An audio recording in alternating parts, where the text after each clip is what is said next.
Welcome, welcome, welcome, welcome to Conversations with Kenya. It's your girl, Coach K, here, your life do-over advocate, sitting with an amazing, amazing guest tonight, you guys. We're going to dive deep.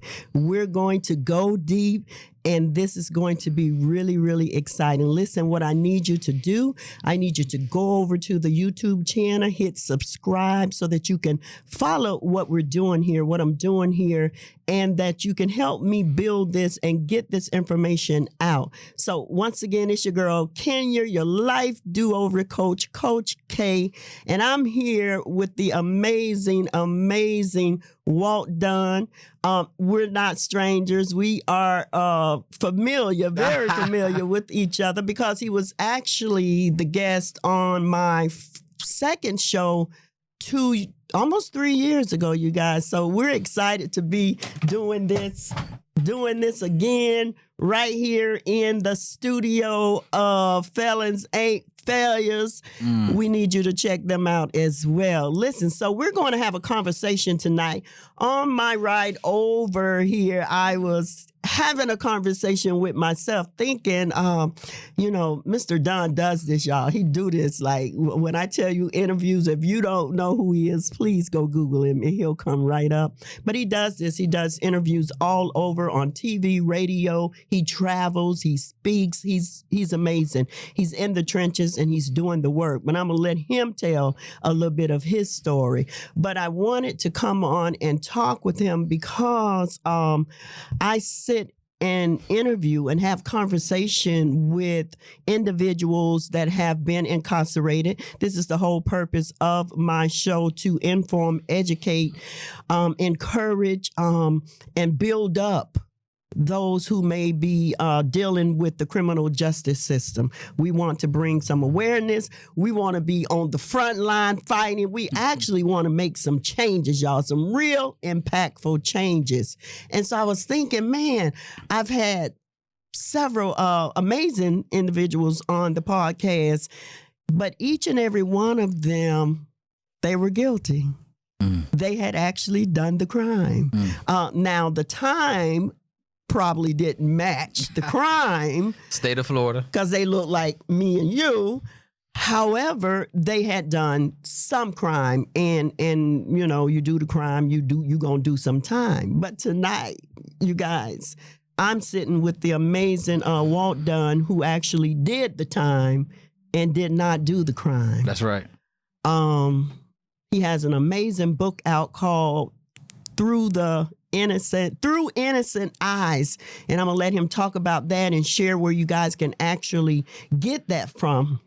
But I wanted to talk with him tonight about a couple of things. I wanted to talk about where he's at and what he's doing now. But I also wanted to talk about what that's like. I can't even imagine what it's like to be found guilty and you're really innocent. We hear that a lot. We see it a lot on TV, but to be sitting here with someone that's actually experienced that is mind-boggling. And as I said, we met a few years ago. I saw Mr. Dunn on social media and saw a little bit about his story. And so I had him come in just to talk about his book and what that meant to be a innocent man charged. And so we haven't been able to catch up in a few years. However, we did just come together to collaborate on a project we're hoping goes forth. We don't know yet, but we're hoping it goes forth. It's a big deal. But I'm going to let Mr. Dunn introduce himself. I could do it, but I probably wouldn't do it no justice because I want you guys to understand who sits with me at the table. As you can see, we had a table tonight. Who's sitting with me at the table tonight to share his story, his testimony, and absolutely so much information and insight, because I'm a firm believer that lived experience is like no other experience when it comes to the criminal justice system. Go ahead, Mr. Dunn. Well, it's a pleasure being here. So happy to have you. I want to let everybody know when you're able to work with passionate people, you're able to get around people that inspire you and motivate you, this who Kenya is. So for all the people that's clicking on to the YouTube channels or social media outlets, the Facebooks, the Instagram, make sure you subscribe and follow, because you know what she does matters, and the more that you can share it and get it out to the world, the more the message can get out. My name is Walter Dunn. I'm a criminal justice advocate. I'm a motivational speaker. I'm a legal analyst. I travel the country. I share my story of a wrongful conviction. I primarily speak into the universities across the country, from Stanford to DePaul to, whatever university that basically let me come in and share my story with the students.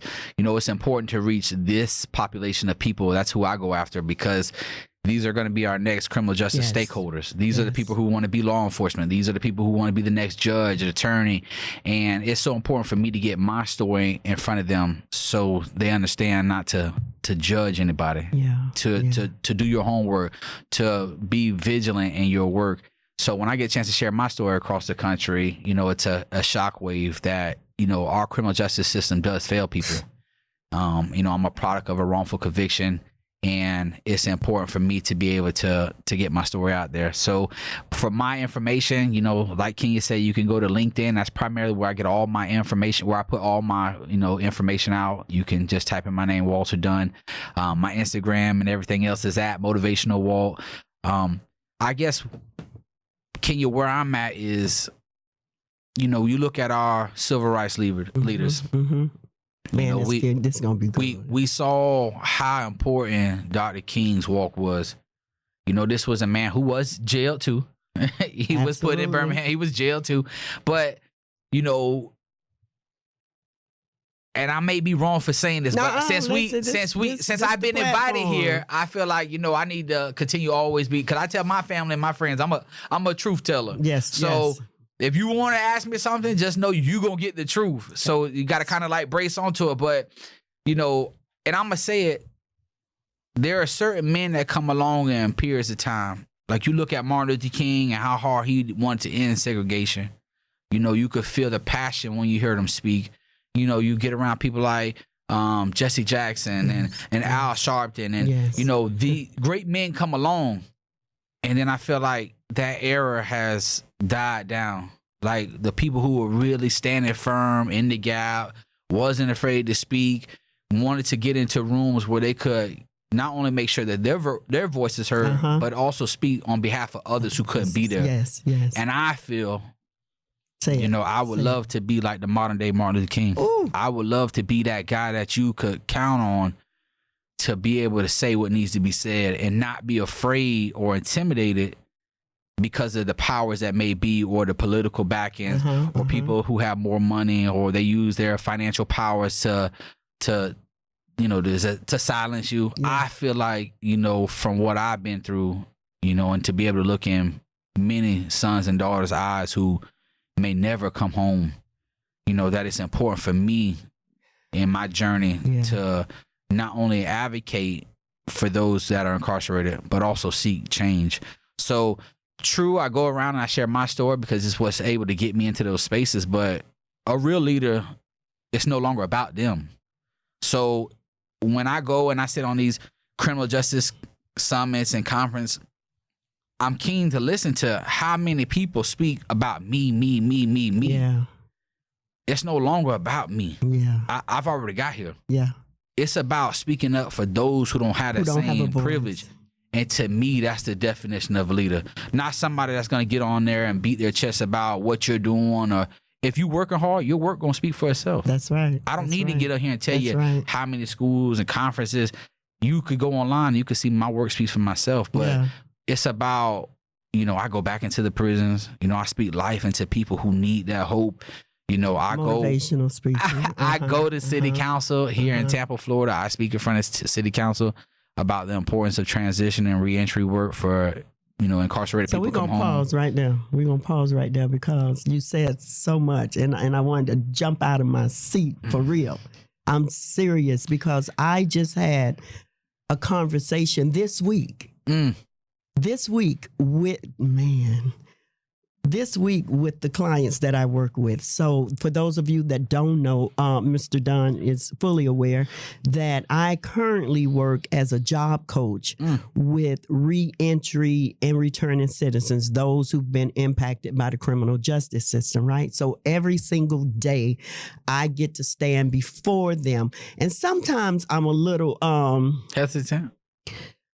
Not hesitant, but I'm a little maybe discouraged. If that's I don't even know if that's the right word, but I'm discouraged because I know that my work is so much greater than being a job coach, right? So every opportunity that I get to have a conversation with them, I take full advantage of it. And so this week I was in the classroom, and once or twice a week I'm in the classroom with them. Well, this week I said to them, this is crazy. I said to them, where are the Martin Luther Kings? Come on now. Where are the Malcolm X's? Come on. Where are the people that was willing to die for what they believed in? I say, I know for a fact I'm called to the front line. And sometimes, now here's the word, hesitant, because I know that it's not an easy thing to do. I know that there's going to be pushback. There's going to be scare tactics, sabotage, all of those things. When you, I'm excited. Did y'all hear what he said? He said he wants to be for the criminal justice system, for those who have been affected.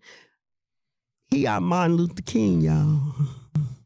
You know, that's who I aspire to be. You know, there's nothing wrong with that. There's I'm excited that's where you at. That lets me know why we're back here at this table together. Well, let me share this too, because, you know, as a person who did 12 and a half years, Florida State Prison. Yeah. Was sentenced to 27 years in 2012. Not only did I work hard, learn the law, get my sentence overturned while I was able to come home, but I recently just graduated from the University of South Florida with a minor in criminal justice. Come on now. So, you know, it's not about, you know, because when I go to these spaces, you know, I'm able to speak from the lived experience place, but people often check, what's your educational background? Of course. So, you standing heavy. It came to a point where one of the professors, when I was on the road speaking at a university, said, pulled me aside. She didn't do it in person, and said, you know, Walt, like, your message is life-changing, but how much more impactful would it be if you finish your college degree? And that's where the seed got planted. So I was like, wow, like, she didn't know that when I was incarcerated, you know, I applied to the University of South Florida to finish my degree. I was just 12 classes away from finishing. I was close. Wow. University of South Florida said, while you're incarcerated, you can't go to this school. They wrote me a letter back and said that you're unable to finish your degree while you're incarcerated. So that was a major setback, but it was okay because I was learning the law. So the law was helping not only get myself free, but I was also helping others get free. And it's kind of remind me of like the Harriet Tubman story. You know, she got free and then it wasn't about her. She went back to get the others to show them the way. So as I was working on my freedom, I was helping free other people, send people back to court. You know, there's people that's probably watching this podcast right now that, you know, that I freed. They're like, man, you know, I have to like this, and it's true. Drop a comment. Drop a comment. So once I got out, I made it my mission to keep the promise my mama asked me for, and that was to finish my degree. And, you know, I was able to graduate, walk across the stage with a bachelor's degree from the University of South Florida with a minor in criminal justice. And now it's kind of like one of those things when people say, oh, what about this? It's one of those things I could take off the list. That's big. And I think it's more impactful that others get the opportunity to further their education. You know, in the state of Florida right now, there's not one Division I, Division II, Division III, or NAIA school in the state of Florida that allows incarcerated people who are currently in the Florida Department of Corrections to further their education. Now, the sad part about this is the federal government just reissued the Pell Grant for incarcerated people. You understand me? So people who are incarcerated in other states can now fill out a paperwork, and they want to apply for financial aid, get funding, and be able to go to school in their state. But here in Florida, there's not one school that allow you to further your education while you're incarcerated, except for two. And one of them is Miami-Dade Community College, and there's another community college. Miami. I went to that. Shout out to Miami, but the better question becomes, why won't we educate this population? That is the question. And then for me, as a baby historian, our ancestors fought tooth and nail to be educated. Doesn't this feel like modern day slavery? Absolutely. For real? Absolutely. So while we have people in bondage, we don't want to educate them, because statistics know that if we educate them, then they're going to be free. not only will they be free, but they're less likely to commit crime. Yeah. The statistics show you that the recidivism rate is at 75%. So people who get out of prison, they are more likely to go back to incarceration within that three-year period span. Do you know that same 75, 77% statistic stands for people who are educated, won't go back? And then the percentage goes higher. Like if a formerly incarcerated person has a master's degree, it drops to 3% chances to go back. And if they end up getting a PhD, it's 1% chance that they go back. So why aren't we educating the same statistics that, we talk about people committing crime? Why won't we let them go to school? Why they have nothing to do in there? They have nothing to do in there, but could be educating themselves, working on a degree. We also know that degrees open up doors for employment. And it's one of the things I'm really focused on and big in. But we're gonna backtrack. We're gonna go back a little bit, because I want to share with the audience how you get here. I want to share with the audience. Take us back to 2012, and you don't have to go into unless you so desire, but I want you to share while you're so passionate, because I'm assuming prior to your conviction, you didn't have this same passion. No. Right. No. So take us back and then bring us forward, and then we're going to shift again. Well, I want to say this just for all the readers. Here's my story through innocent eyes. And then here's my other one, how to navigate through the criminal justice system. Both of these are on Amazon, but this is the story that she's asking about. And, in a long story short, in 2012, I went to trial. I had been in a fight. I had got accused of crimes I didn't commit. These crimes were horrendous. And when I wouldn't plea out, my prosecutor at the time enhanced my sentence and gave me a plea offer of 22 years, Florida State Prison, for crimes I didn't commit, or go to trial and face 2 life sentences.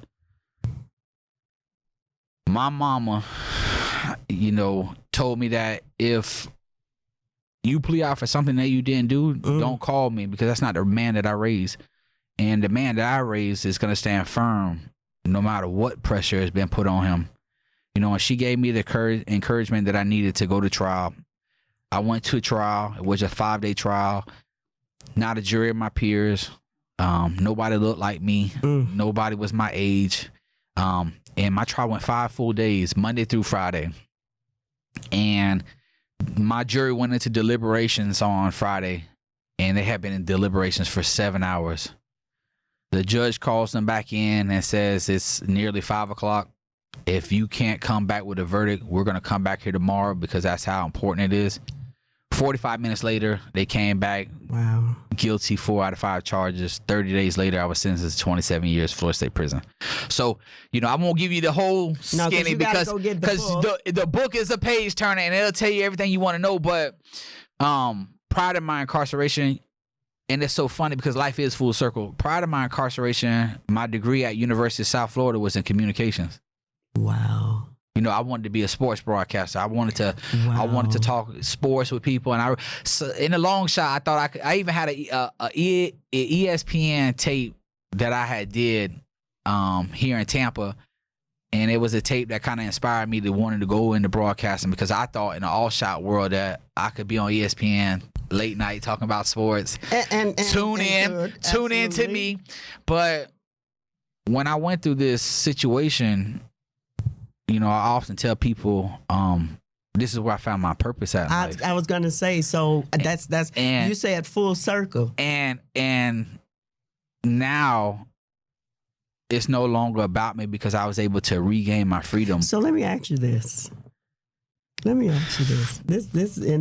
is because of who I am. Okay. Well, no question is off record here now. So I want to be a truth teller all the way around. I already know you will be. Do you feel like sometimes God allows situations that will thrust us into the very reason we were created? Because when I sit here and hear you say you want to do broadcast, and then here you are doing that speaking, but doing it for a different audience than you would have ever pictured or imagined.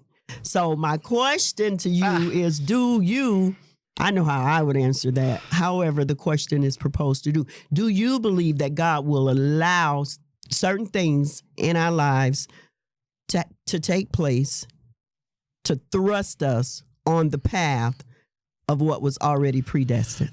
To answer that question, yes. So, I believe yes. I believe that. I think, in this world, God sees who he wants and where he wants them.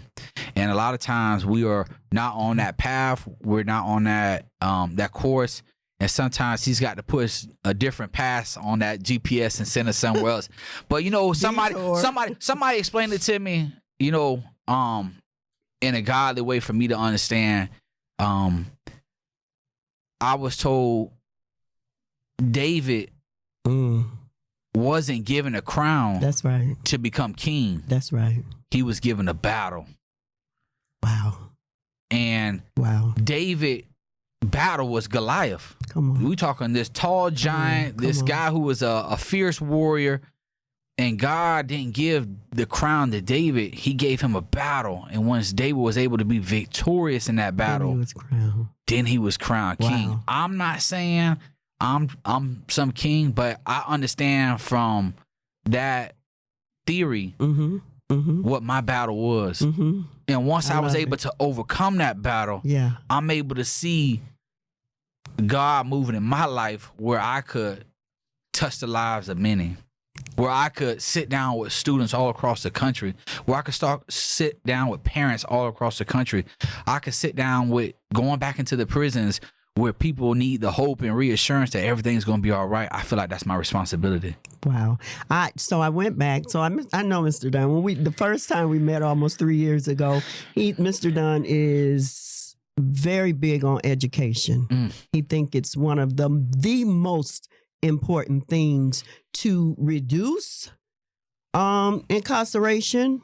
Correct me if I'm wrong, and also reduce recidivism. I always struggle with that word. So I want you to share with us why is that your perspective, because we've talked about it previously, but help somebody out there who may be listening understand why it's important that we get these laws passed in Florida so that inmates who are incarcerated will be able to pursue their education while they're in there. I'm going to give you a real good one. So for all the families who have a loved one incarcerated, they're in prison right now. Understand this. Everybody in prison want to make money somehow. And somehow, some way, they're going to make money in prison, whether it's real currency or it's going to be the food and stuff that they trade off, shoes, clothes, whatever. But some of the smartest people that I met were in prison, and some of their ideas on how to make money and how to generate money is proven, because when I was in prison, I was the prison lawyer. So, I did all the legal work for all the prisoners. So I got a chance to read people's lifestyles. People had this, people had that, people had, a lot of things, but they never had the education to turn it into corporations. Wow. So you got a guy who been hustling all his life, who know how to go out there and make fast money, and then all of a sudden he's sitting with 10 grand. He didn't have the education or somebody to come in his life and say, let's take this money and let's put it in this business and get you out of the streets, and let me show you that same type of hustle that you got right there. We're going to bring that hustle and that tenacity over to the corporate world.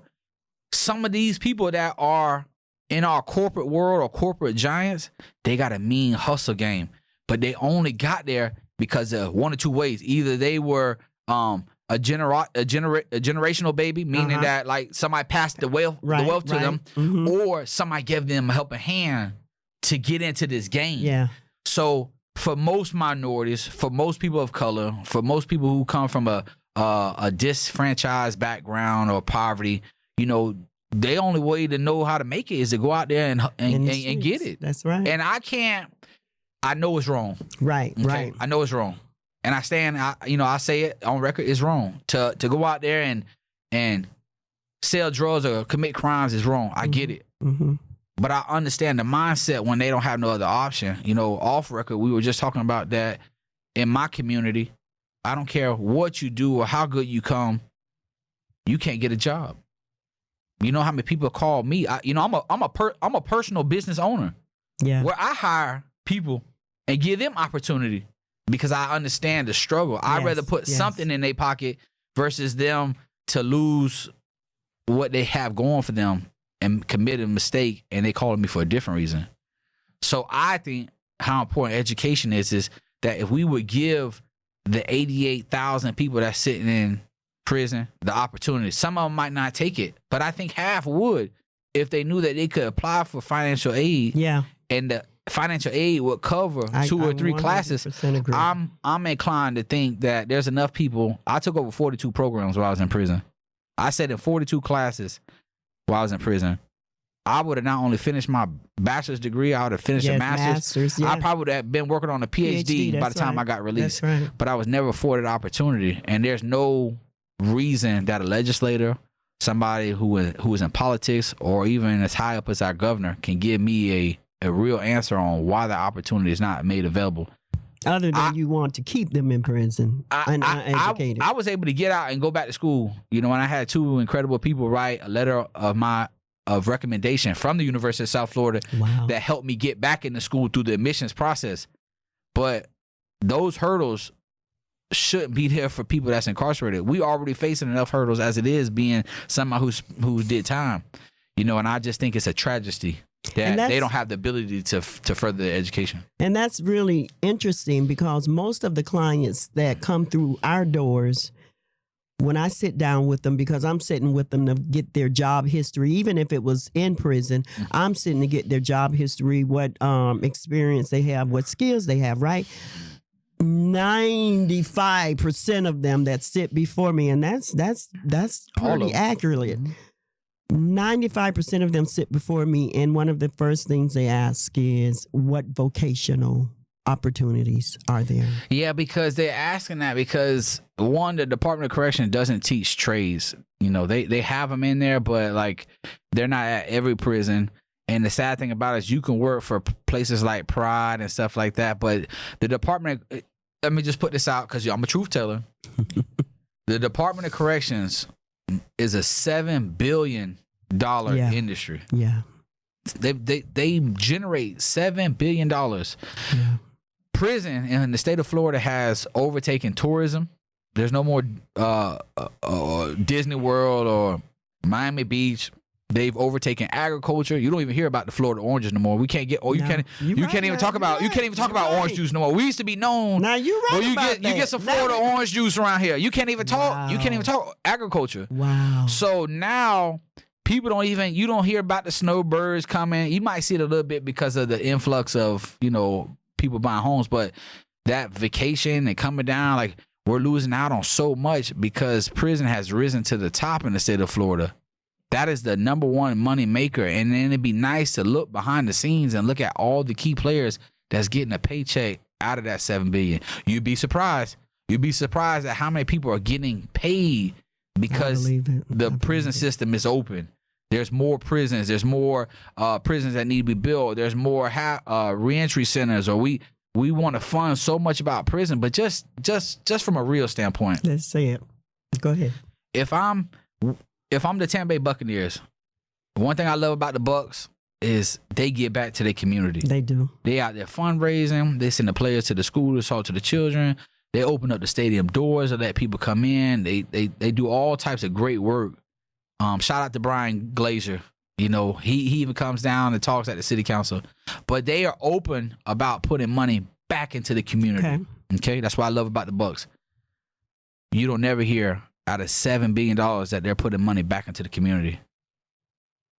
Do you know how many lives you could change in the trajectory of cleaning up bad neighborhoods, putting parks, boys and girls clubs, feeding people, you know, maybe giving jobs? Like you making $7 billion a year. You ain't going broke. So why is it that the Department of Corrections, you don't never hear, and with your job, we won't say, but you're a life coach, but you don't never hear that the Department of Corrections is coming in, throwing a fundraiser, a community event, you know, awareness, something. Because the Department of Corrections says, especially if you get somebody on probation, they want to have community support. So then what do you think about now? Because I was pretty surprised when I took this current position I'm in and learned that Department of Corrections was funding, and you can go, wait, you can go a little deeper, was funding the program, was funding the organization that I work for currently, was funding the clients that come through the organization that I work through a state government. Free game. Let me give you some free game. Go ahead. Do you know that for every inmate that is housed in the county jail, they make like $131, $161 I a know day. it's up there. If they are incarcerated, the state of Florida makes $181 to $200 per inmate for incarceration per day. Mm-hmm. You got 88,000 people that's currently incarcerated right now that are spending $365 in there. But I'm just saying the truth is you know, the Department of Correction wants to change. They don't want to shut down prisons. They don't want to close jobs in the Panhandle. They don't want to close down. So this is why you never hear that the Department of Corrections is putting money back in the community. How much good could it do with $7 billion?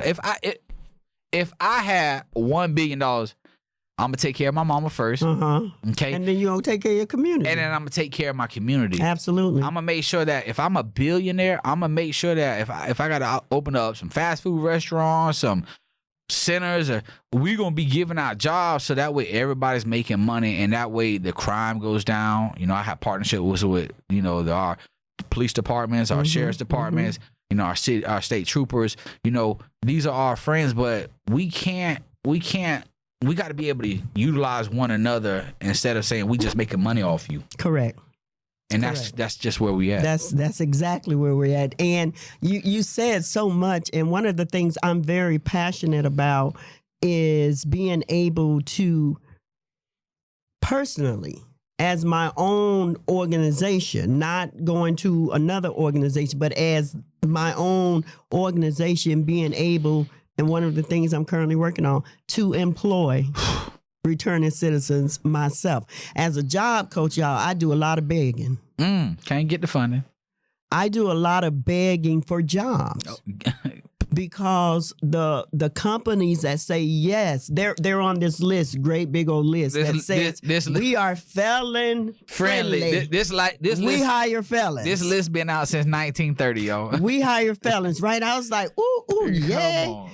But then if you put a felon before them and a non-felon, who do you think they're going to hire? So I've had the experience of individuals that I've assisted, help them practice for the resume, help them write the resume, help them practice for the interview, and they get the job, and 3 weeks later they've been let go. They're let go because of their criminal history. Like it's not even funny anymore. Like, you know, when I had these conversations with policymakers and, you know, employment specialists, it's not even, it's laughable now because you really giving no helping hand. Like, and we are just in the state of Florida.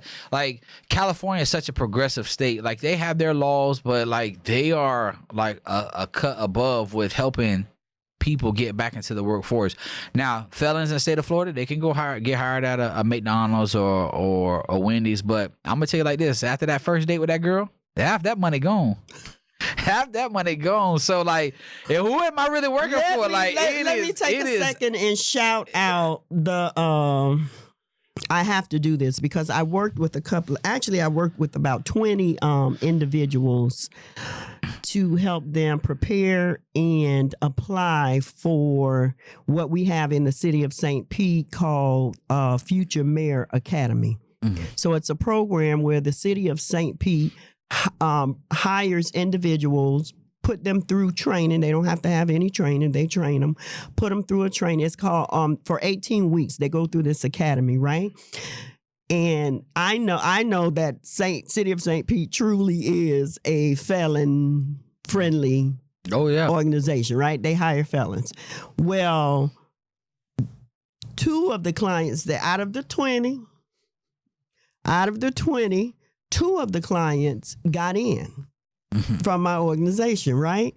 But I worked real hard with them and helped them prepare, and they got in. And so I want to shout out City of St. Pete, Mayor Welch. Thank you, appreciate you. Next 18 weeks, we want about 3 or 4, right? Maybe even 5. I got Mayor Welch on my LinkedIn. Yeah, I mean, like, this is a man who wants to see change. Absolutely. Wants to see change. So I can't say nothing bad about him.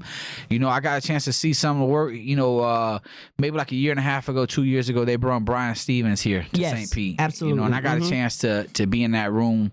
You know, I got a chance to see out the scholarships they gave out that night to, you know, people applying to go to school. So, you know, big shout out to Mayor Wells because, you know, he needs more notoriety for the things he does. And so for me, we're going to shift a little bit. For me personally, the reason I have this platform, the reason this is what I discuss on my platform is I'm the mother of a felon, right? My son, who's my second oldest, has been to prison 7 times and is currently serving his 8th bid. So I was thrust into the criminal justice system back in, I think, 2001 was the first time he was arrested and sent away.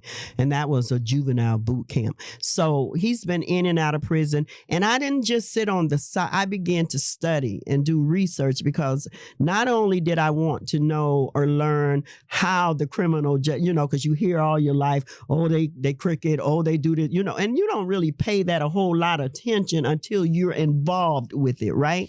And so I began to study, I began to research and do some things, and my son kept going, and he kept going, and I thought, what in the world? So at some point you start blaming yourself. You're like, okay, what did I not do right that this child enjoys going to prison? I don't know what it is to go to prison. I know what it is to be the mother of somebody that's been to prison, but I'm going to share, and then I'm going to let you talk. Like I said, he's now currently serving his 8th bid. It's very difficult, you guys. It's probably the most difficult bid we've done because my son was free for 6 years and we had never experienced that as a family. And so for me, this one feels more difficult than any of them. And then I got a call last night that they had actually, and I know it's going to all work out. I'm grateful that I operate in the faith that I do because if I didn't, hello somebody, I'd been and lost my mind. Hello, okay. somebody. And so I got a call last night that he was actually sent off to the Panhandle. 6, 7, 8 hours away. And here's what I learned last night, Mr. Dunn. I learned how much I've grown in the Lord when I got that call. And I didn't realize it till a little later or this morning. I said, wait a minute. My response was different. Because the young lady called me to tell me, because he didn't call me, probably couldn't get through like he just tried. But the young lady called to tell me, and immediately I said, peace. He gonna be all right. He gonna be all right. I say all things work together for the good of those that love God and are called according to his plan, right? I say he gonna be all right. I say maybe this is just and I even calmed her down because she called me all upset and Miss Kenya, you know that. And I said, y'all listen, I learned that I've grown because my response was different, and it kept me in a place of peace. Now that's my baby boy. So of course, there's some discomfort because when I sit with these individuals that I sit with every day during the week and intentionally hear their stories, sometimes it frightens me a little bit about understanding or thinking about what my son is getting ready to go through again.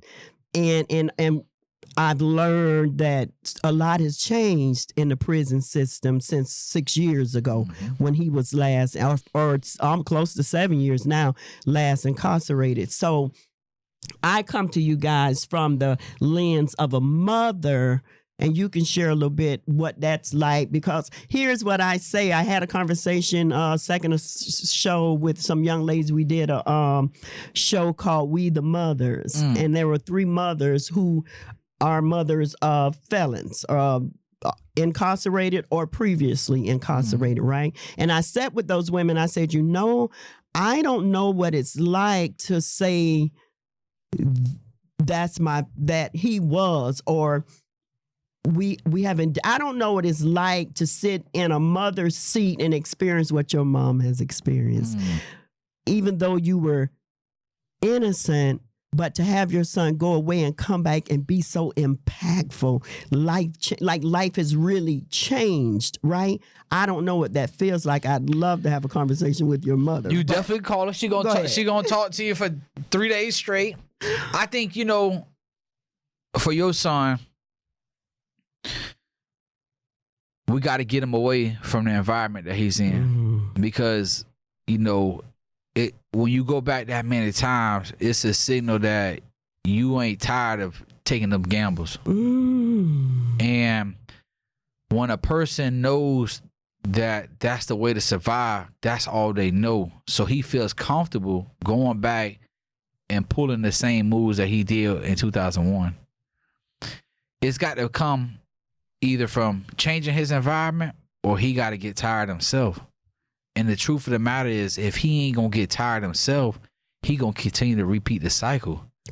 When I was there and I got sentenced away, and I got sentenced to that panhandle where police were beating on you, where inmates were beating on you, it was a realization that I never want to come back here again. And the only way that I come back here again is to inspire people that I don't need 2 and 3 chances.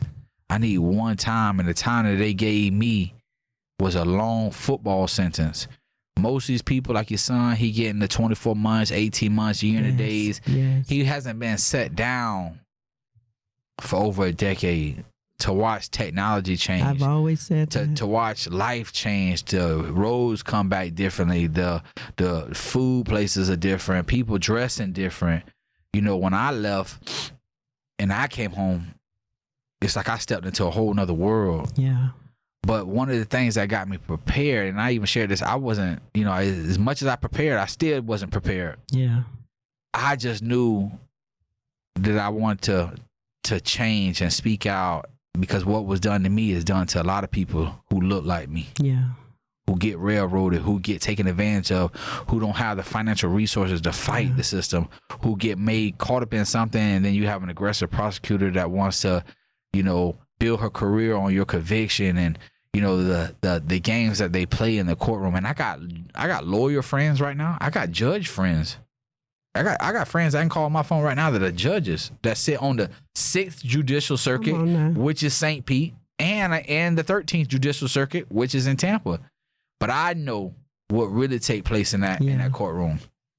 So I think for me, it was about locking in on who I wanted to become. And for all the time that got taken away from me, I knew that I didn't ever want to waste time when I got home. Like, I'm not in the streets.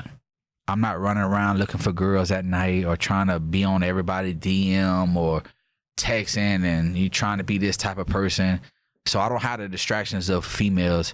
It was a hurdle at first to find financial stability for employment. But once I was able to find my footing for that, I opened up my own business. now I don't really have to struggle so much for finances. Yeah. I can work hard and generate money for myself. But my passion comes from going into those communities that people don't want to go speak in, or going to the universities and inspiring the next generation of criminal justice students, or going to the conferences and being that one voice that's going to ask the real question and stand firm and not try to let you wiggle away with a sidestepping answer. So I think, you know, when you look at your son, somebody like me need to talk to him. Somebody like me need to sit down with him and say, when are you going to get tired? Because he can go around that prison yard and speak to a lot of people that ain't never going home. You keep getting a chance and keep getting a chance and keep getting a chance. One of these chances ain't gonna be no comeback home. Ain't gonna be no comeback. There's some people, and I had never been arrested a day in my life. I have only been arrested one time, couldn't get bond, forced to go to trial, lost trial, went to prison. There wasn't no in and out. There wasn't no in and outs. There wasn't nobody murdered in my case. There wasn't nobody hurt. Wasn't nobody hospitalized. And I couldn't even get a bond in the state of Florida. I think you said something very powerful, Mr. Dunn, and we'll start wrapping up with this. I think you said he has to not just remove himself from some certain environments, but it's the change. The change has to come. He has to get sick and tired of being sick and tired. It's profound, some of the words just came out of your mouth, because they're the exact words I said to him over the phone. I'm very strategic when I speak into his life. He's been to prison 7 times, right? 8 times. So you already know his mindset, right? Mm-hmm. If he hasn't come home and renewed his mind and changed his environment or the people, then his mindset is pretty much the same. So I'm very strategic about when I speak into his life so that I know it hit, that seed was planted and he received it. And so our last conversation, I said, son, you can make all the changes verbally that you want. You can say what you're going to do when you get home. You can say what you're going to say. I say, but hear me and hear me clearly. If your mindset doesn't change, nothing changes. Well, think about the seeds, and I know we run out of time, but think about the seeds that you plant in people's life. If I walk by your garden and I throw a seed on the ground, do you think that it's gonna sprout? Not unless it get watered. Not unless it get watered. But 9 times out of 10, if I just walk by and throw a seed on the ground, it ain't never gonna sprout. Mm-mm. For you to have something sprout in life, you gotta uproot what's already there. Big. When them people go into them flower gardens, they pulling the weeds, they turning over the soil. You know, in the biblical times when they talk about harvesting, they had to drive the ox through and get in that dirt. That's big. So for somebody to have change, whether they're incarcerated, they're going through difficulties in life, they got to uproot whatever that problem is. So that way when the seed is planted, it can sprout. It can. And then you have a beautiful mama that want to come along in your life and continue to encourage you and to put that water where it needs to be in your life, so that way you can have some sunshine. But for anything to grow, you got to uproot what's already there. That's big. That's powerful, and I received that. And also, I'm going to hold you to the fact that he needs to sit down with somebody like you, because there's not a lot of you that's in the community sharing your story, talking to these guys that really need it. Because one of the things, if you recall, on that show we did almost 3 years ago, I had both of my sons on there, and that one said what he needed. Listen to this, you guys. You just said it. What he needed most in his life was a daddy. No, not he had a father in the home. What he needed was to see men who were doing the right thing that looked like him. He needed to see more of that than the men doing the right. See, all those men on that panel that day, that was not his typical group of men. And what he said is he needed those type of men to show him that there was life outside of hustling. Well, I think, if, I'm a believer, and I think that it's some funding come our way. You know, if some funding can fall out of the sky, you know, it's important to go into communities and throw events where, you know, we could have food and generate something, giveaways or whatever, where we could get community involved, throw some small, not marketing, but like put it on Facebook and, you know, just make it known that we're going to do this event. And then, you know, when you get that group of people, population, you know, that's when y'all heard it, right? Y'all heard it here first. We're going to do, you heard it, right? We're going to do a community event, okay? Community event. We don't know what it's called. We don't know. We just know that it's going to be catered and tailored to returning citizens, those affected by, we're going to do this now, Mr. Dunn. I'm putting you on the spot right now. And I welcome everybody. If you, are in the St. Pete, Tampa Bay area, and you watching this, and this may not be affected to you. You may not have anybody in your family that's ever been incarcerated. You may not have any ties to the criminal justice system. You may have a friend or two that may do legal work, but as far as, you know, your arm reach go, but lived experience. I think, you know, if you want to see change happen, that we need to rally together, put some finances behind it, because you know, that's a good place to donate. But I'm not saying donate where it's going all in my pocket. I don't want nothing. You could literally pay for everything and just say, Walt, show up, do your speaking, and I will. I don't. He will. I don't need anything. Will. It's about reaching people in it's about poverty-stricken environments, so that way they can understand that change is possible. I'm changed. Yeah. You know, I got the worst hand dealt to me. And, you know, now because I have support, I have encouragement in my life, which is big. I'm able to go on and do some amazing things. And I want other people who look like me, who come from bad areas, to be able to have those opportunities too. And I think it's just a beautiful thing. And I would love to be able to get a phone call to say, you know what, we need you here, so we could get some of those ideas. There you go. You heard it. I think that would be pretty cool. Listen, guys, we are so grateful that you guys have joined us. Please, please, please drop a comment. Drop a comment. And listen, if you want more information about Mr. Dunn, please drop a comment, and we'll get his information in the comment section. I will actually allow him to share that at the end as we close out. Listen. Through Innocent Eyes, you want to pick this book up. You absolutely want to pick this book up, and you want to hear this story. And then, as he said, if you have somebody navigating through the criminal justice that's in there, and they need to navigate, they're on Amazon, you guys. You can go grab them. Now, go ahead. Especially for the criminal justice book. You know, we have a lot of people that, like when I got arrested, my family didn't know who to call, who to pay. We just said, we're going to open up the phone book. We're going to call an attorney. And we went with this attorney, we went with that attorney. And then when I was incarcerated, I had an epiphany that many of us that are arrested for the first time don't know how to navigate the criminal justice system.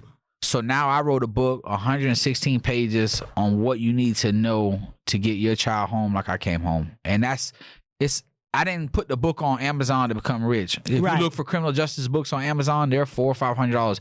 I put that book on Amazon for $50 because I wanted to make sure that all the good information could be in every household who was going through something legally, versus spending $5,000, $7,000 just to get a retainer with some guy that probably never going to give you the information in the book.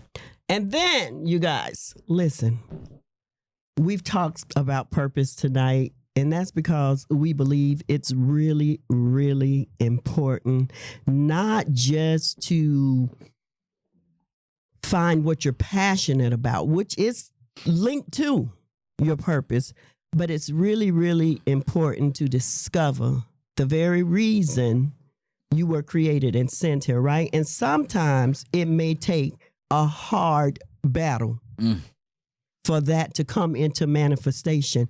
So your girl is also a published author, you guys. Okay. And I wrote this book in 2012 when God began to shift me. And it's called From My Plans into His Purpose, because many are the plans of a man, but it is only the plan of God that will stand. That's true. So until you step into that thing that you work, and you know, Miles Monroe say that the wealthiest place on the earth is the graveyard. Because so many dreams and visions and purpose die and are buried. So don't allow your purpose to die and be buried. You can get this on Amazon as well. From My Plans Until Your Purpose. It's been an absolute pleasure, Mr. Dunn, having you. We're going to do this again. I believe that we have some amazing things coming. We're so like-minded with this fight. That's true. We're so like-minded for what although we both see it through different lens, we're so in alignment. That's true. With our passion and our heart and what we want. I believe you could absolutely be the Martin Luther King for the fight on the front line for those whose voice typically is unheard.